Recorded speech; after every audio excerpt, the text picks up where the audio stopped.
Hola, mi nombre es Mario Fernández, soy el coordinador de la asignatura de Enfermedades Infecciosas de CTO Medicina.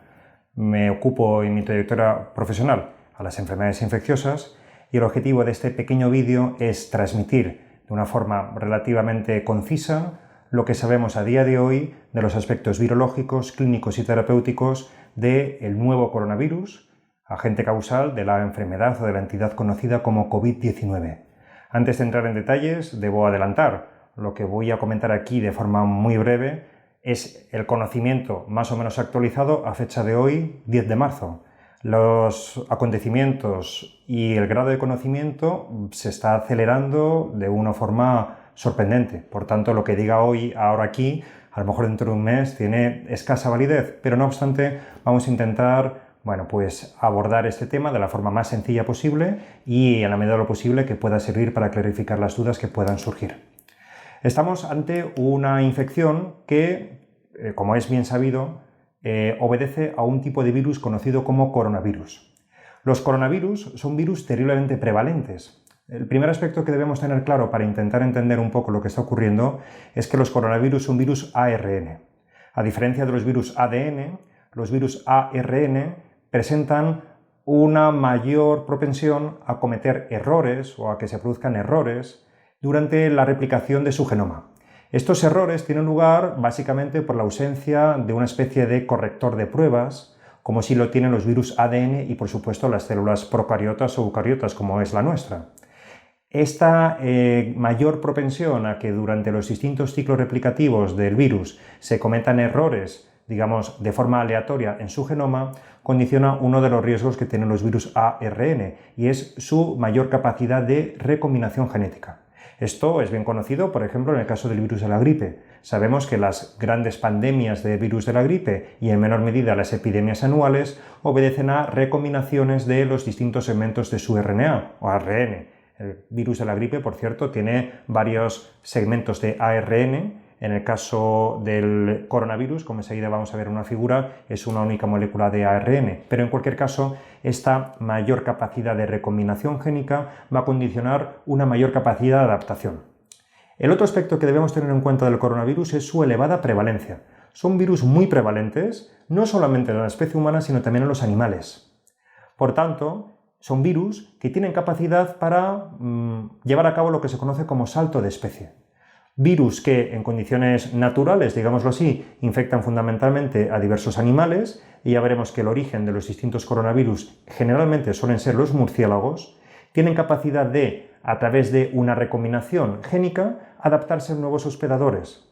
En ese paso, en ocasiones interviene un huésped secundario, como iremos viendo, y en último término termina afectando al ser humano.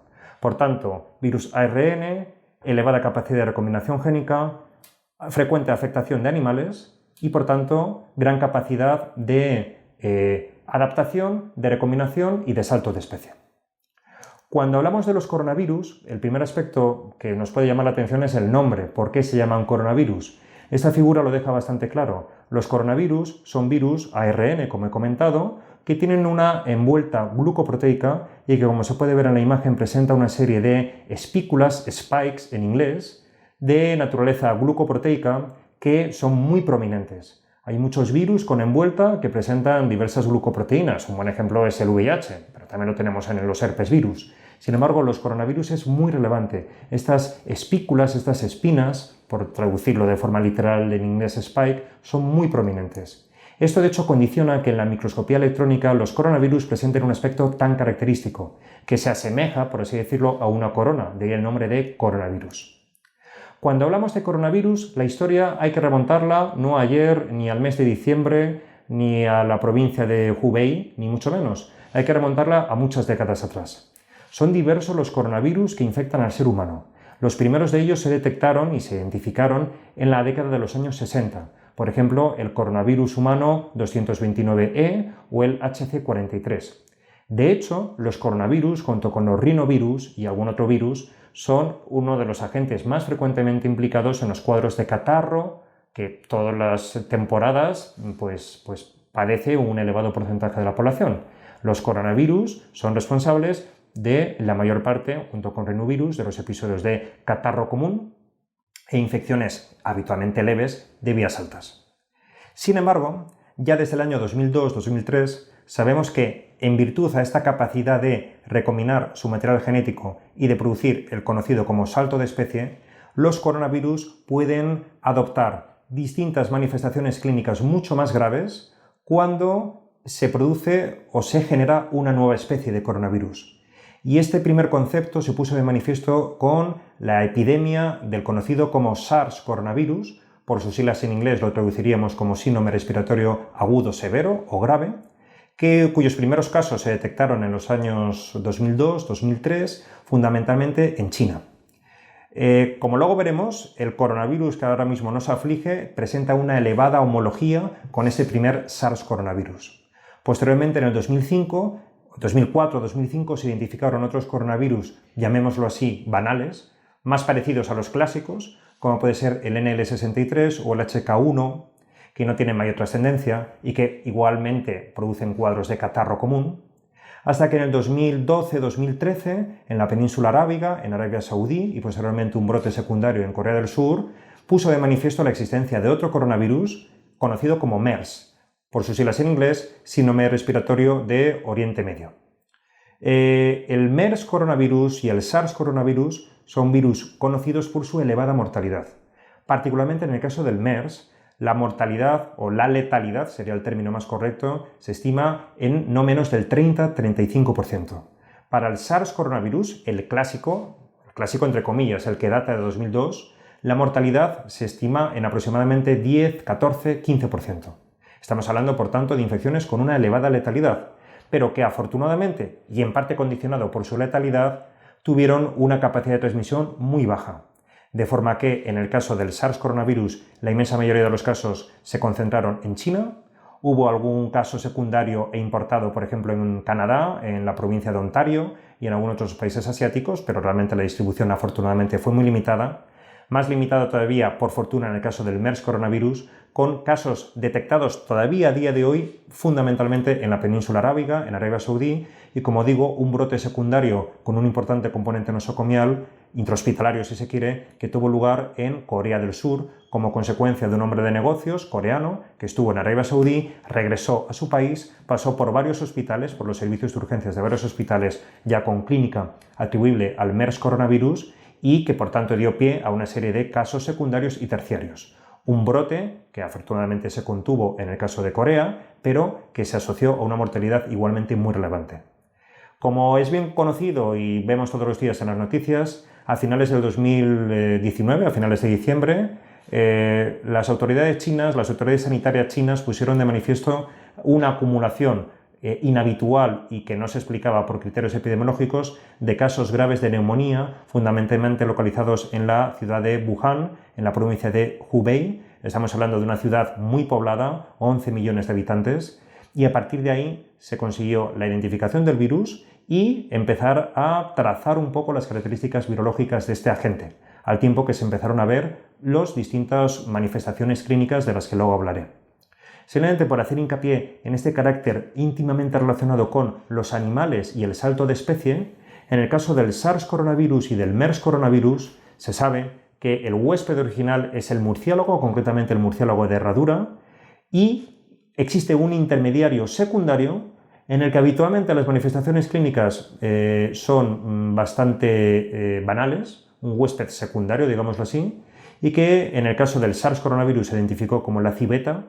La civeta es un mamífero que, pues parece ser que tiene un especial prestigio, incluso culinario, en China y en la gastronomía china.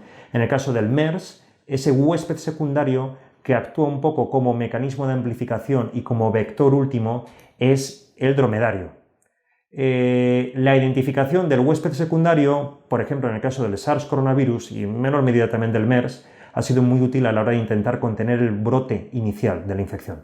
Y, por ejemplo, las autoridades chinas en el 2002-2003 pues llevaron a cabo una campaña sistemática de control de las civetas que hasta ese momento pues estaban exponiendo vivas en jaulas, pues en mercados de alimentos y, por tanto, con contacto directo a su vez con alimentos que terminan siendo consumidos por los humanos.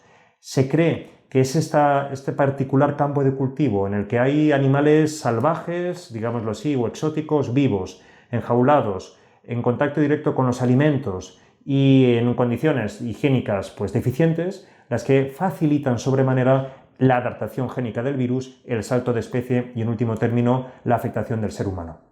Esta diapositiva también permite poner de manifiesto esta característica que estoy comentando. El huésped primario, digámoslo así, de la mayor parte de los coronavirus son animales, llamémoslo entre comillas, salvajes, fundamentalmente el murciélago. Existe un huésped secundario y, en último término, la afectación del ser humano. La gran duda a día de hoy es cuál es el huésped intermediario en el caso del nuevo coronavirus, del SARS-CoV-2, es decir, el agente etiológico del que estamos hablando. ¿Ha habido alguna hipótesis que relacionaba a unos mamíferos escamosos muy peculiares que son los pangolines? Pero a día de hoy, insisto, a principios de marzo, no tenemos constancia de cuál es este huésped intermediario. Un aspecto relevante que hay que señalar, por hablar un poquito de la taxonomía del virus, es que este coronavirus al que actualmente nos enfrentamos, junto con la inmensa mayoría de los coronavirus que he ido comentando, incluyendo el SARS y el MERS, pertenecen al género beta coronavirus y concretamente al subgénero sarbecovirus.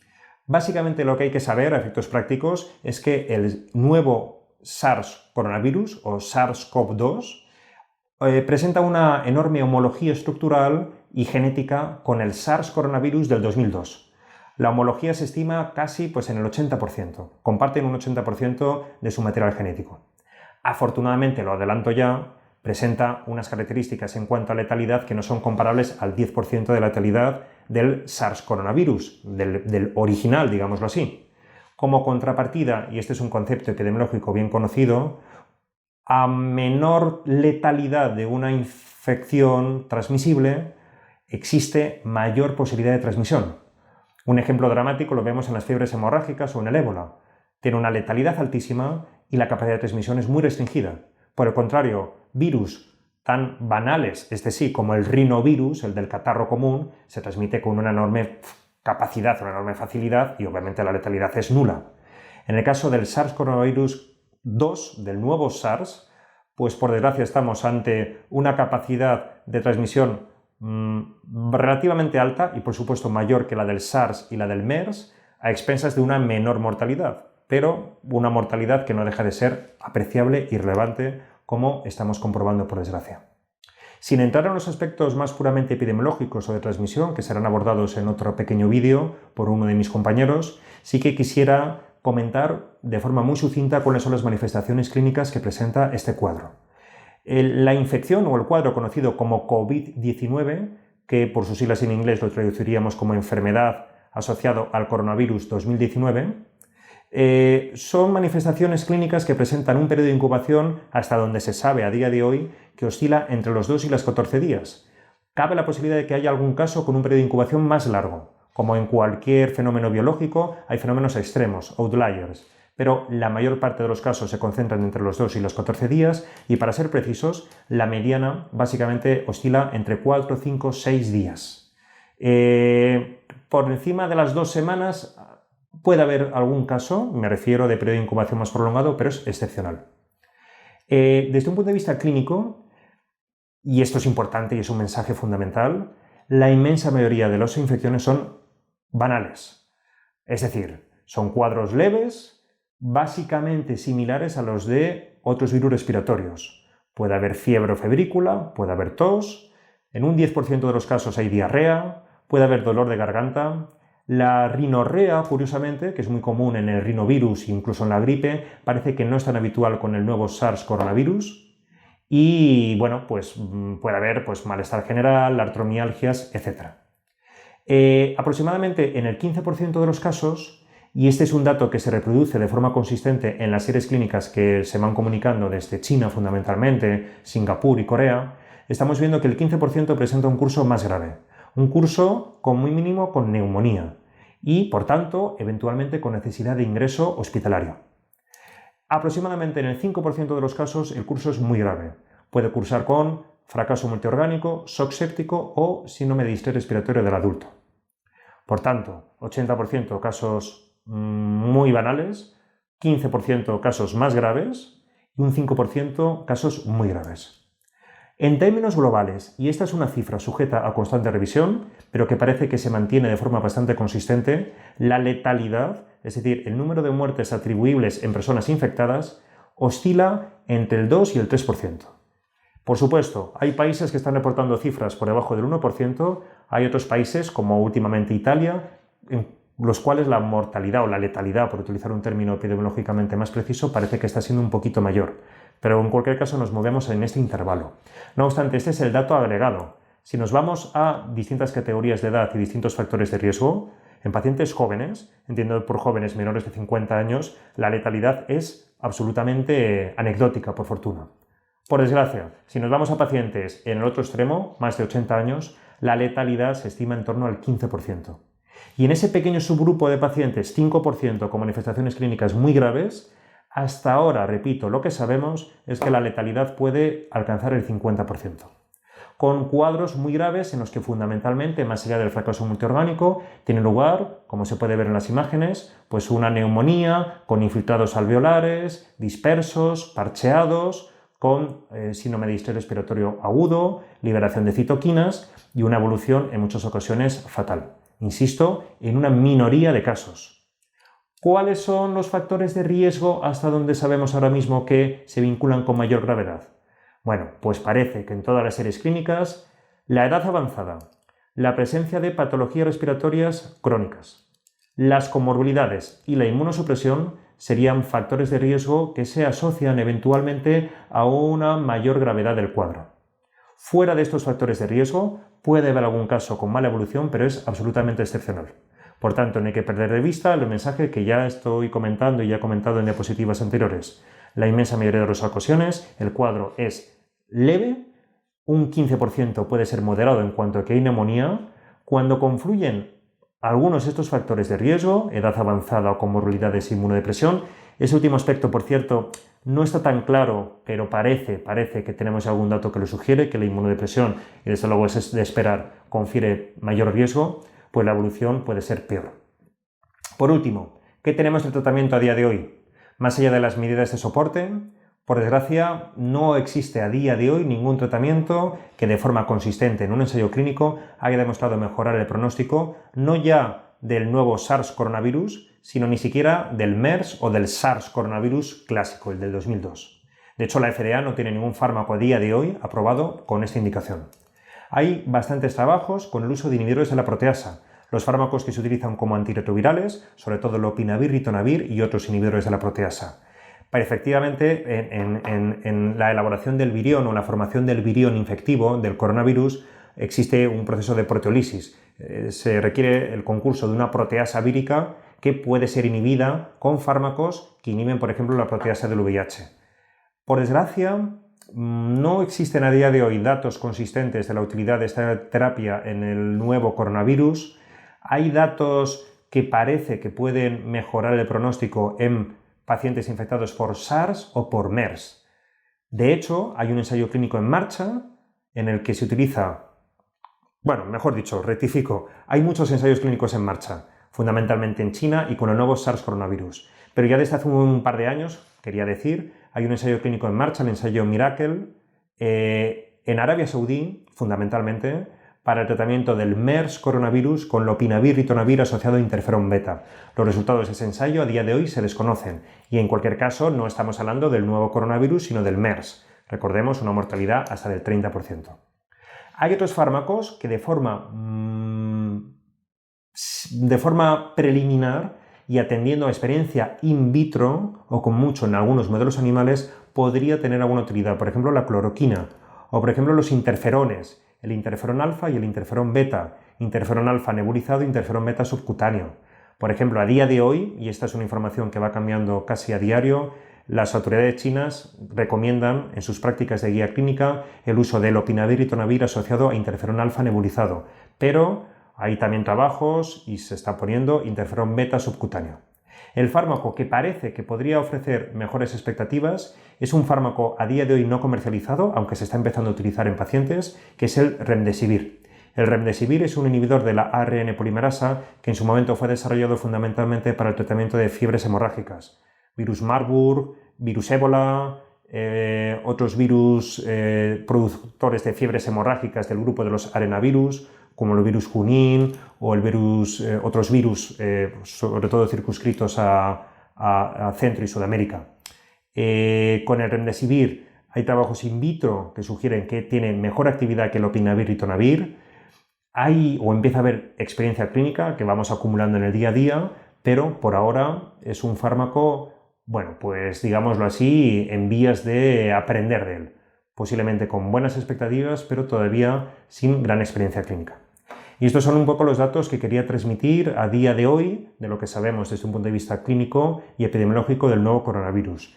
Estamos aprendiendo, estamos avanzando, estamos enfrentándonos a la amenaza y pues sin duda conseguiremos salir adelante. Va a costar a todos, pero hay que mantener en ese sentido el espíritu fuerte e intentar sobre todo dotarnos del mejor conocimiento científico para afrontar este escenario inédito. Muchas gracias.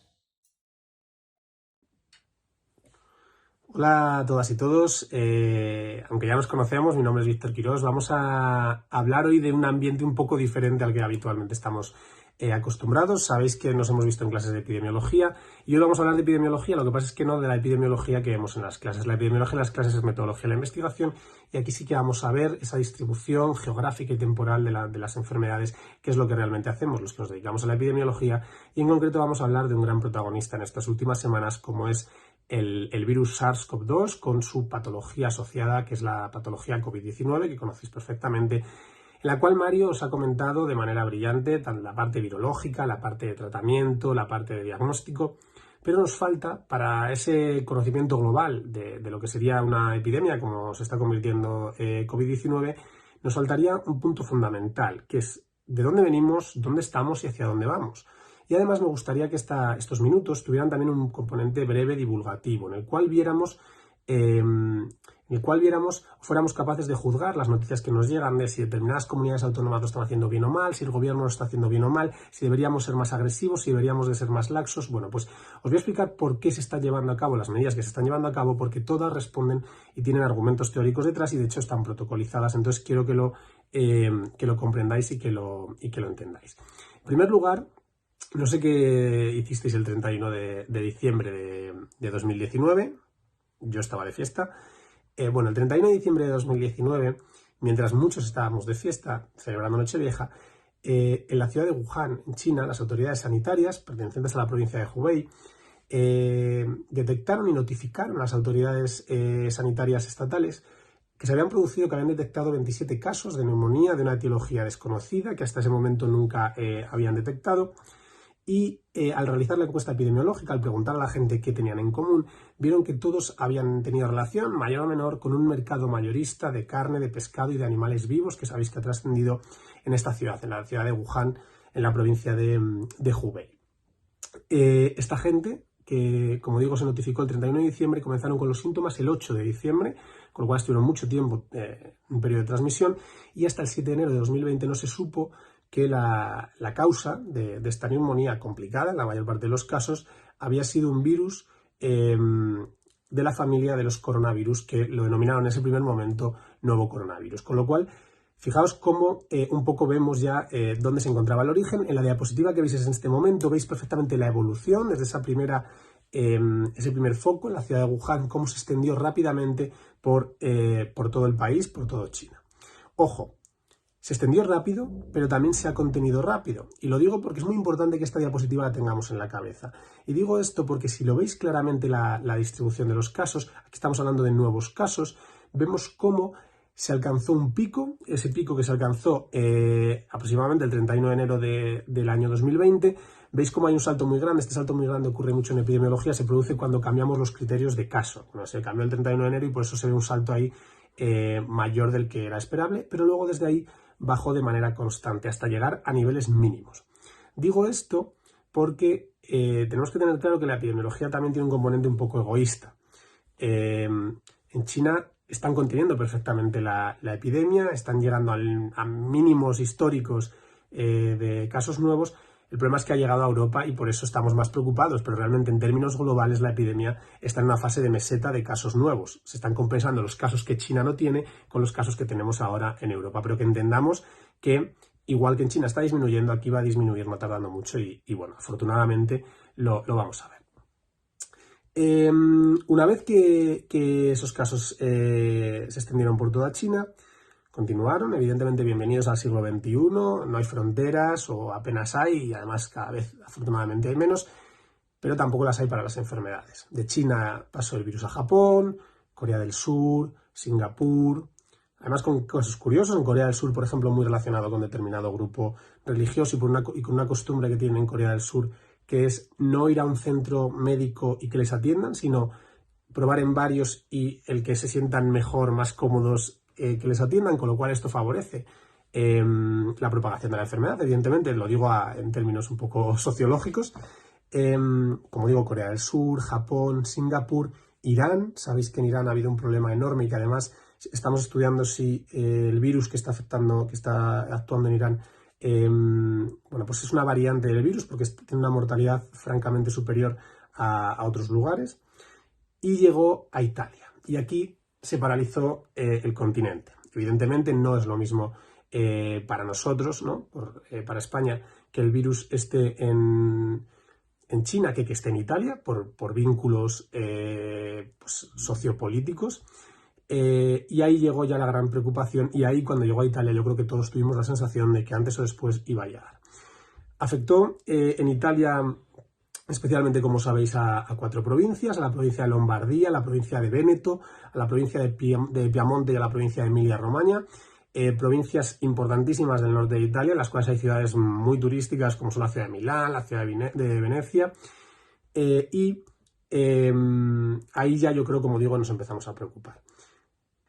Además coincidió, si recordamos, con los casos coincidieron con carnavales, con lo cual, sumado a la cantidad de gente, a la cantidad de españoles que habitualmente viven en España, estudiantes Erasmus, gente que hace la carrera allí, trabajadores que están trabajando en Italia, sumado a toda esta gente, había mucha gente que estaba de vacaciones de carnaval en Italia, con lo cual vinimos de vacaciones de carnaval y se desbordó la situación. Aquí en España se empezaron a producir los primeros casos. En España actualmente, y lo digo mirándolo porque sabéis que tenemos información del Ministerio constante, a las 6 de la tarde del momento en el que estoy grabando el vídeo, en España tenemos 1.639 casos de resultados positivos de infección por coronavirus. De estos 1.639 casos, una buenísima noticia, que por cierto no sale en televisión, que son 135 personas ya han sido dadas de alta, es decir, han superado la infección, se les ha hecho 2 pruebas, han dado negativas y por tanto han sido alta. Y de estos 1.639 casos, 36 se han producido 36 fallecimientos. Sabéis, no os lo voy a volver a repetir, personas muy mayores, con comorbilidades en su mayoría, pero esto evidentemente no resta importancia, 36 fallecimientos. Si dividimos 36 entre 1.639, esto da una letalidad del virus de un 2,2%. Hemos comentado siempre que la letalidad de este virus está entre el 2 y el 3%. Veis que España no es una excepción, pero con un dato positivo. Tenemos un 2,3% ahora. Digo ahora porque tenemos los casos más graves, los casos que están siendo hospitalizados en su mayor parte. Evidentemente, si pasamos de escenario, lo vamos a ver ahora, en el cual se diagnosticarán casos mucho más leves, esto sin duda va a causar una disminución de la mortalidad porque esos casos leves no van a morirse. Con lo cual, la mortalidad, con todas las precauciones, pero seguramente en nuestro país, también relacionado con el hecho de tener un sistema sanitario muy desarrollado, va a estar casi con total seguridad por debajo del 2%, pero en este momento, con los datos que tenemos, es del 2,2%. Tenemos muchos casos, pero es que además están distribuidos de una manera peculiar. Y digo peculiar porque, por ejemplo, si vemos una comunidad autónoma tremendamente poblada, como es Cataluña, 124 casos, son muchos casos, pero es que es una comunidad autónoma con muchísimos habitantes. 56 casos de Castilla y León, por ejemplo, una comunidad con menos habitantes desde luego que Cataluña, pero 56 casos son bastantes. Pero es que vemos cómo hay comunidades autónomas que destacan claramente en el número de casos. Digo esto porque también tenemos que empezar un poco a pensar que en España está sucediendo algo parecido a lo que está sucediendo en Italia con el norte, es decir, no en todo el país la distribución de los casos está siendo exactamente la misma.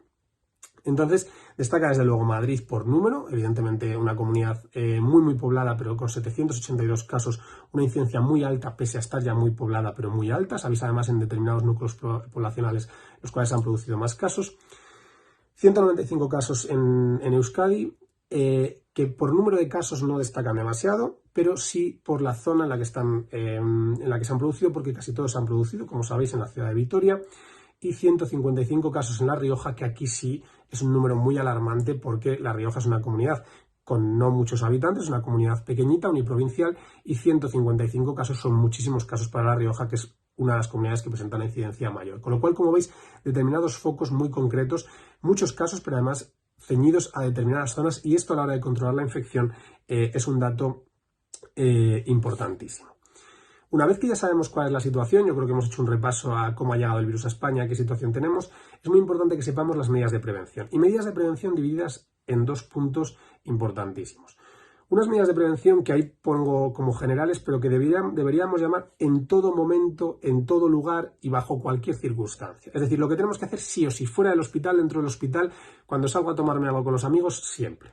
¿Y cuáles son? Lo primero, si yo veo que tengo sintomatología respiratoria, sintomatología de infección respiratoria aguda, tos, fiebre, disnea, rinorrea, hombre, pues quédate en casa, ¿vale? Hay muchísimas películas buenísimas en Netflix, sopita, mantita y te quedas en casa, ¿vale?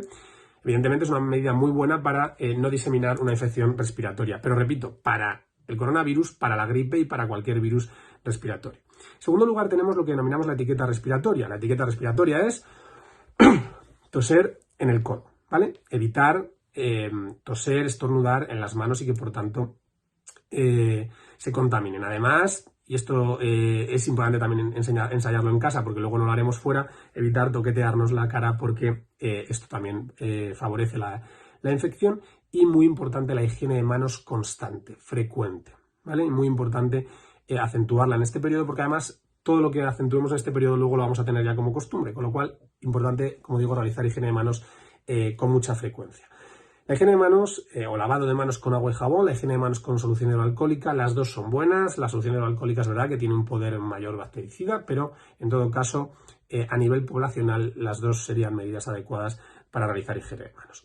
¿Qué hacemos en los hospitales? Lo primero en los hospitales, sumado al anterior, y esto es importante, que mantener todo lo anterior, no hay que ir a trabajar si tenemos síntomas de infección respiratoria, hay que toser en el codo en el hospital, hay que lavarse las manos, incluso más evidentemente que cuando estamos en la calle. Sumado a todo eso tenemos una serie de medidas adicionales. La primera medida adicional que tenemos es la mascarilla quirúrgica. Ojo, mascarilla quirúrgica que por cierto nadie use para ponerse en la calle para protegerse porque no sirve y además demuestras, como he comentado en varias ocasiones, ser muy poco solidario con la gente que realmente la necesita. Mascarilla quirúrgica que pondremos al paciente cuando llega al hospital si tiene esta sintomatología para que no transmita el virus. Es decir, la mascarilla quirúrgica solo sirve para el paciente. Además, en caso de que se confirme de que el resultado sea positivo en microbiología, realizaremos el aislamiento del paciente, las medidas de precauciones que denominamos ampliadas. El aislamiento para el coronavirus es un aislamiento de gotas y por contacto. Estamos casi seguros de que se transmite por gotas, pero por si acaso ampliamos un poco a contacto. Gotas y contacto. ¿Y qué quiere decir esto? Esto es el famoso buzo, pero que simplemente es sumar gotas y contacto y ver cómo nos tenemos que vestir.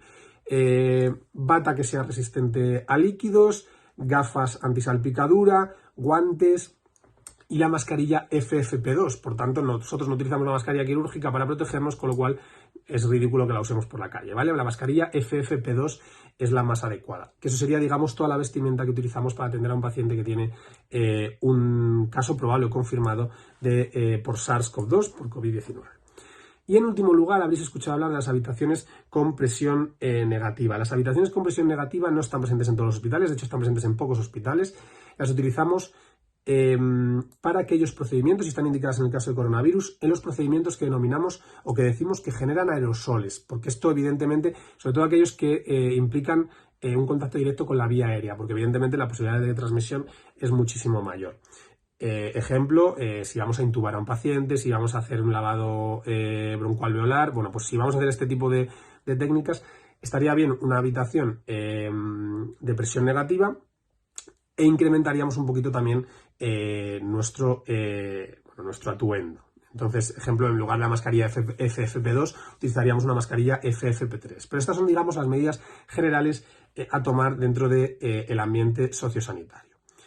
Pero claro, imaginaos que ya tenemos un contacto, es decir, que ya ha habido un caso y que entramos en contacto con ese caso. Y esto a nivel también importante de población general. ¿Qué hacemos si entramos en contacto con un caso de coronavirus? Solo os voy a hacer 2 preguntas y en el algoritmo solo tenemos que conocer 2 preguntas. El algoritmo que estáis viendo, que es el del ministerio, pero tenemos que preguntar solo 2 cosas. Lo primero, ¿cómo ha sido tu contacto con ese paciente? ¿Ha sido un contacto estrecho o ha sido un contacto casual?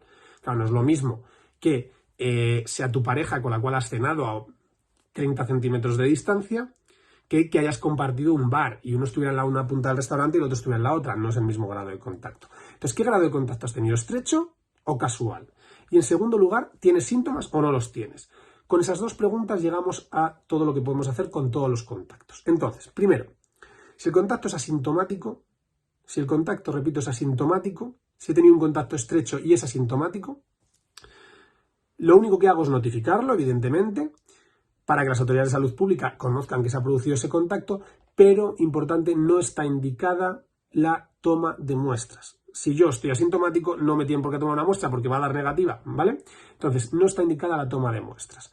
Y lo que hago es que durante 14 días haré una vigilancia activa desde salud pública, se pondrán en contacto conmigo llamándome para ver qué ha sido, pues si tengo fiebre, si empiezo a tener síntomas y demás. Eso es lo que denominamos vigilancia activa. Luego, primero, contacto estrecho y asintomático, vigilancia activa sin toma de muestras, ¿vale?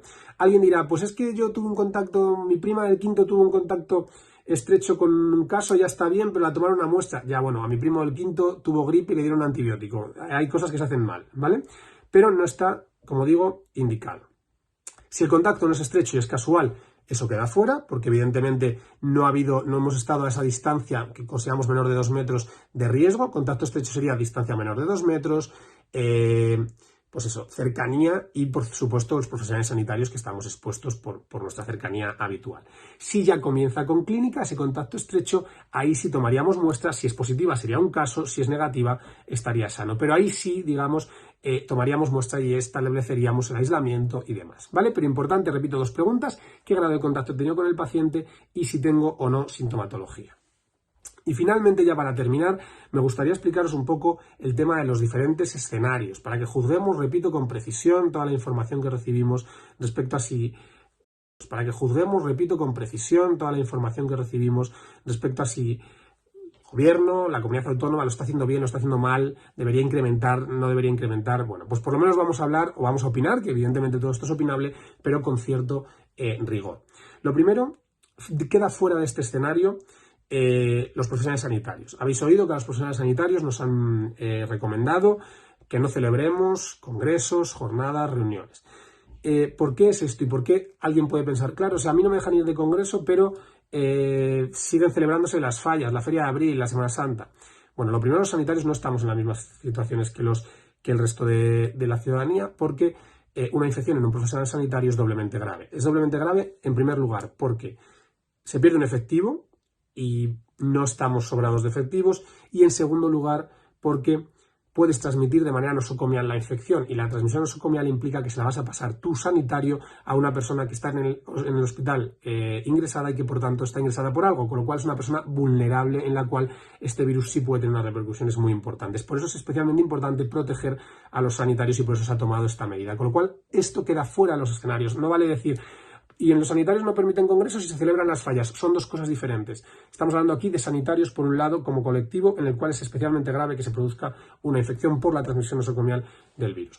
A nivel poblacional, ¿qué 3 escenarios manejamos? En primer lugar, tenemos 3 escenarios. Esto es teoría de las epidemias histórica: contención, mitigación y generalización. Contención el nivel más básico, mitigación el segundo nivel, generalización el tercer nivel. España actualmente, si seguís las ruedas de prensa diarias que tenemos, se encuentra en una situación que denominamos de contención reforzada, que estaría entre el primero y el segundo de los escenarios, entre la contención y la mitigación. Importante también que nadie utilice el argumento de tenemos muchísimos casos, hay que subir de nivel. No. ¿En función de qué se sube el nivel? En función de 2 cosas. La primera, sí, del número de casos, ¿vale? Del número de casos importados, es decir, el número de gente que ha venido de zonas de riesgo, y en segundo lugar, y muy importante, que esto se le olvida a la gente, pero fundamental, repito, el número de casos, y en segundo lugar, del tipo de transmisión del virus. ¿Qué quiero decir? No es preocupante que alguien viaje y traiga el virus, que viaje a una zona de riesgo y traiga el virus, que alguien viaje a Milán y traiga el virus. Es preocupante, pero quiero decir, lo tenemos localizado. ¿Qué es lo preocupante? Que venga una persona que enferme una persona de aquí de España que enferme, que no haya viajado, que no haya tenido contacto con un caso y que no sepamos qué ha hecho para tener el virus, es decir, que no lo podamos filiar. Ese caso nos da a entender que hay una transmisión que denominamos comunitaria, es decir, que el virus ya lo tenemos aquí, que no lo está trayendo nadie, que ya lo tenemos aquí. Ese salto, esa transmisión comunitaria es lo que supone el salto entre diferentes niveles, ¿vale? Con lo cual, número de personas infectadas y si hay o no transmisión comunitaria. El escenario de contención se produce cuando las dos variables están bajas, es decir, cuando hay pocos casos importados. En España realmente, por mucho que estemos alarmados, hay pocos casos importados.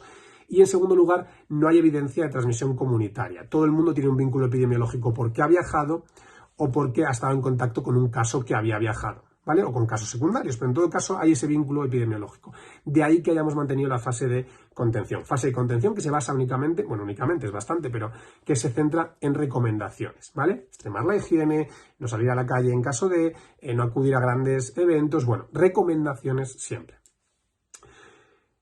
En segundo lugar, pasaríamos a la fase de mitigación. La fase de mitigación, el gran salto, se produce cuando hay evidencia de que hay transmisión comunitaria, sumado ya a un número de casos importante.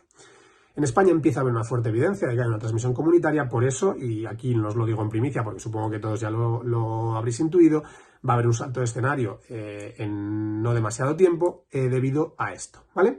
A que va a haber, aquí ya hay evidencia cada vez mayor de que hay una transmisión comunitaria. El motivo por el que se toma con cautela es porque tiene unas repercusiones socioeconómicas bastante importantes. Con lo cual, mitigación, aquí ya llegaríamos a una fase en la que no vamos a estudiar caso por caso, sino que vamos a asumir que el virus ya está distribuido entre nosotros y por tanto vamos a centrar nuestros esfuerzos en los casos más graves. Aquí lo que haríamos sería prohibir grandes eventos, prohibir la entrada a los museos, control de fronteras, control de los aviones que llegan. Bueno, algunas medidas que ya se están tomando por esa contención reforzada serían propias de la mitigación. Y repito, cuando el número de casos es muy grande y ya hay transmisión comunitaria y por tanto asumimos que el virus ya está entre nosotros, no podemos ir caso por caso, sino centrarnos en los casos más graves. Y por último, tranquilidad, no vamos a llegar ahí, es absolutamente imposible, sería la fase de generalización, que consiste en que esto es incontrolable, la transmisión es comunitaria, hay muchísimos casos y no podemos controlarlo, ¿vale? Generalización, esto no va a pasar, repito, nos vamos a mover entre el primero y el segundo de los escenarios, como es lógico. Y nada, aquí termina este vídeo, simplemente comentaros, bueno, espero que haya quedado un poco clara la situación en la que nos movemos. Me gustaría transmitiros, aunque no debería ser necesario, pero entiendo que por la situación sí que lo es, la mayor de las tranquilidades. Igual que cuando tenemos una insuficiencia cardíaca tenemos la tranquilidad de que en España hay unos cardiólogos estupendísimos y nos van a tratar estupendamente. Si tenemos una infección ORL tenemos otorrinos que son buenísimos y tenemos todas las garantías. Que tengamos claro también que la salud pública, aunque es desconocida, tiene técnicos especialistas en medicina preventiva y salud pública que manejan perfectamente estas situaciones, que se mueven por criterios técnicos y que por tanto las medidas que se están tomando son técnicas, son comprensibles y tanto en las comunidades autónomas como en el Gobierno de España hay una coordinación muy buena y por tanto ya digo que podemos estar tranquilos con la preocupación lógica de que están aumentando los casos, de que se están produciendo los fallecimientos, pero de verdad con la tranquilidad de que se está trabajando mucho, se está trabajando bien y que la contención va a ser cuestión de semanas. Muchas gracias.